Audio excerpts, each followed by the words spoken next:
ಇಡೀ ದೇಶದ ಎಲ್ಲ ಸಾರ್ವಜನಿಕರ ಗಮನಕ್ಕೆ. ಕಳೆದ ದಶಕಗಳಿಂದ ಇವತ್ತಿನವರೆಗೂ ಕೂಡ ಜನಗಣತಿಯೇ ಆಗಿಲ್ಲ. ಅಂದರೆ 2011ರಲ್ಲಿ ಮಾತ್ರ ಜನಗಣತಿ ಮಾಡಲಾಗಿತ್ತು. ಈಗ ಕೇಂದ್ರ ಸರ್ಕಾರದಿಂದ ದೇಶದಲ್ಲೇ ಮತ್ತೆ ಜನಗಣತಿ ಆರಂಭಗೊಳ್ಳುತ್ತಿದೆ. ಈ ಬಾರಿಯ ಈ ಜನಗಣತಿಯಲ್ಲಿ ನಿಮಗೆ ಒಟ್ಟು 33 ಪ್ರಶ್ನೆಗಳನ್ನು ನಿಮ್ಮ ಮನೆಗೆ ಬಂದು ಗಣತಿದಾರರು ಕೇಳಲಿದ್ದಾರೆ.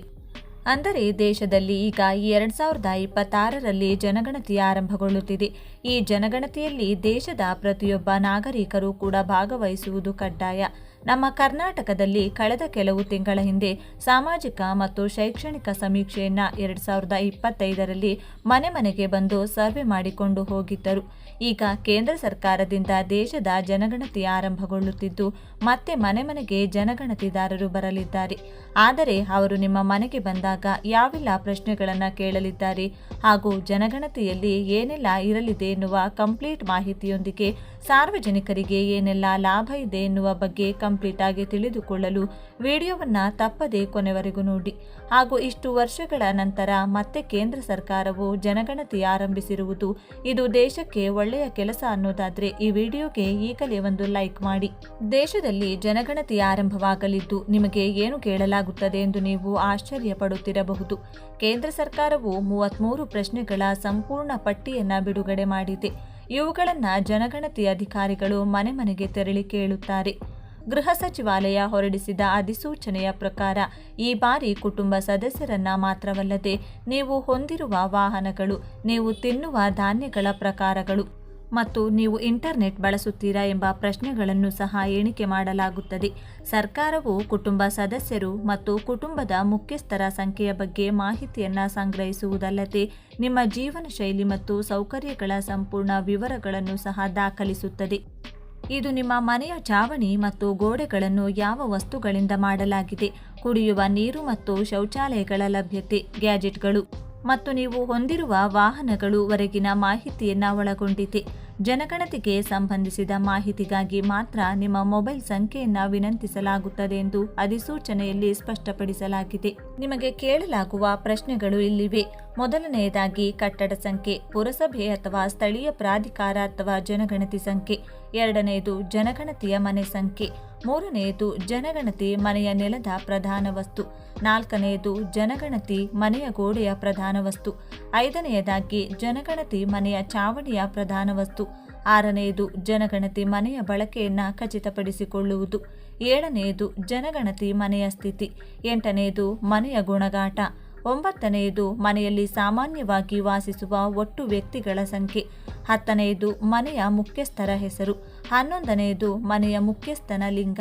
ಹನ್ನೆರಡನೆಯದು ಮನೆಯ ಮುಖ್ಯಸ್ಥರು ಪರಿಶಿಷ್ಟ ಜಾತಿ ಅಥವಾ ಪರಿಶಿಷ್ಟ ಪಂಗಡ ಅಥವಾ ಇತರೆ ವರ್ಗಕ್ಕೆ ಸೇರಿದವರೇ.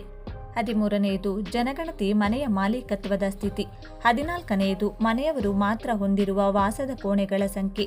15ನೆಯದು ಮನೆಯಲ್ಲಿ ವಾಸಿಸುವ ವಿವಾಹಿತ ದಂಪತಿಗಳ ಸಂಖ್ಯೆ. 16ನೆಯದು ಕುಡಿಯುವ ನೀರಿನ ಮುಖ್ಯ ಮೂಲ. 17ನೆಯದು ಕುಡಿಯುವ ನೀರಿನ ಮೂಲದ ಲಭ್ಯತೆ. 18ನೆಯದು ಬೆಳಕಿನ ಮುಖ್ಯ ಮೂಲ.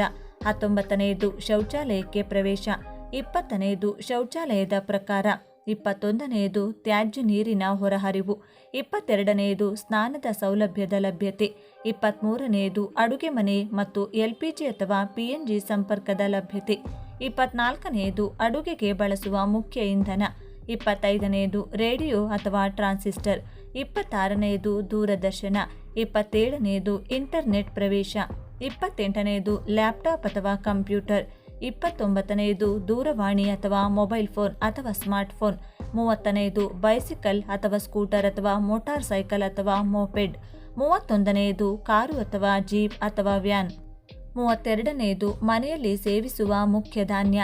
33ನೆಯದು ಮೊಬೈಲ್ ಸಂಖ್ಯೆ, ಜನಗಣತಿ ಸಂಬಂಧಿತ ಸಂವಹನಗಳಿಗೆ ಮಾತ್ರ. PNG, LPG ಸ್ಮಾರ್ಟ್ಫೋನ್ಗಳ ಬಳಕೆಯ ಮಾಹಿತಿಯನ್ನ ಒಳಗೊಂಡಿರುವ ಮನೆಯ ಪಟ್ಟಿ ಪ್ರಕ್ರಿಯೆಯಲ್ಲಿ ಸಂಗ್ರಹಿಸಬೇಕಾದ ವಿವರಗಳ ಬಗ್ಗೆ ರಿಜಿಸ್ಟ್ರಾರ್ ಜನರಲ್ ಆಫ್ ಇಂಡಿಯಾ ಗುರುವಾರ ಅಧಿಸೂಚನೆ ಹೊರಡಿಸಿದೆ. ಜನಗಣತಿ ಕಾಯ್ದೆ 1948 ರ ಸೆಕ್ಷನ್ 8ರ ಉಪವಿಭಾಗ 1ರ ಮೂಲಕ ಪ್ರದತ್ತವಾದ ಅಧಿಕಾರಿಗಳನ್ನು ಚಲಾಯಿಸುವಾಗ ಎಲ್ಲ ಜನಗಣತಿ ಅಧಿಕಾರಿಗಳು ಕ್ರಮವಾಗಿ ನೇಮಕಗೊಂಡ ಸ್ಥಳೀಯ ಪ್ರದೇಶಗಳ ಮಿತಿಯೊಳಗೆ ಭಾರತದ ಜನಗಣತಿ 2027ಕ್ಕೆ ಸಂಬಂಧಿಸಿದಂತೆ ಮನೆ ಪಟ್ಟಿ ಮತ್ತು ವಸತಿ ಗಣತಿ ವೇಳಾಪಟ್ಟಿಯ ಮೂಲಕ ಮಾಹಿತಿಯನ್ನು ಸಂಗ್ರಹಿಸಲು ಕೆಳಗೆ ಪಟ್ಟಿ ಮಾಡಲಾದ ವಸ್ತುಗಳ ಬಗ್ಗೆ ಎಲ್ಲ ವ್ಯಕ್ತಿಗಳಿಂದ ಅಂತಹ ಎಲ್ಲ ಪ್ರಶ್ನೆಗಳನ್ನು ಕೇಳಬಹುದು ಎಂದು ಕೇಂದ್ರ ಸರ್ಕಾರವು ಈ ಮೂಲಕ ಸೂಚನೆ ನೀಡುತ್ತದೆ ಎಂದು ಭಾರತದ ಜನಗಣತಿ ಆಯುಕ್ತ ಮತ್ತು ರಿಜಿಸ್ಟ್ರಾರ್ ಜನರಲ್ ಮೃತ್ಯುಂಜಯ್ ಕುಮಾರ್ ನಾರಾಯಣ್ ಅಧಿಸೂಚನೆಯಲ್ಲಿ ತಿಳಿಸಿದ್ದಾರೆ. ಅಧಿಸೂಚನೆಯು ಕಟ್ಟಡ ಸಂಖ್ಯೆ, ಜನಗಣತಿ ಮನೆ ಸಂಖ್ಯೆ, ಜನಗಣತಿ ಮನೆಯ ಮಹಡಿಯ ಪ್ರಮುಖ ವಸ್ತುಗಳು, ಜನಗಣತಿ ಮನೆಯ ಗೋಡೆ ಮತ್ತು ಮೇಲ್ಛಾವಣಿಯ ಪ್ರಮುಖ ವಸ್ತುಗಳು, ಜನಗಣತಿ ಮನೆಯ ಬಳಕೆಯನ್ನು ಖಚಿತಪಡಿಸಿಕೊಳ್ಳುವುದು, ಅಡುಗೆ ಮನೆ ಮತ್ತು LPG ಅಥವಾ PNG ಸಂಪರ್ಕದ ಲಭ್ಯತೆ, ಇಂಟರ್ನೆಟ್ ಪ್ರವೇಶ, ಲ್ಯಾಪ್ಟಾಪ್ ಅಥವಾ ಕಂಪ್ಯೂಟರ್, ದೂರವಾಣಿ ಅಥವಾ ಮೊಬೈಲ್ ಫೋನ್ ಅಥವಾ ಸ್ಮಾರ್ಟ್ಫೋನ್, ಬೈಸಿಕಲ್ ಅಥವಾ ಸ್ಕೂಟರ್ ಅಥವಾ ಮೋಟಾರ್ ಸೈಕಲ್ ಅಥವಾ ಮೋಪೆಡ್ ಸೇರಿದಂತೆ 33 ವಸ್ತುಗಳ ಪಟ್ಟಿಯನ್ನು ಒಳಗೊಂಡಿದೆ.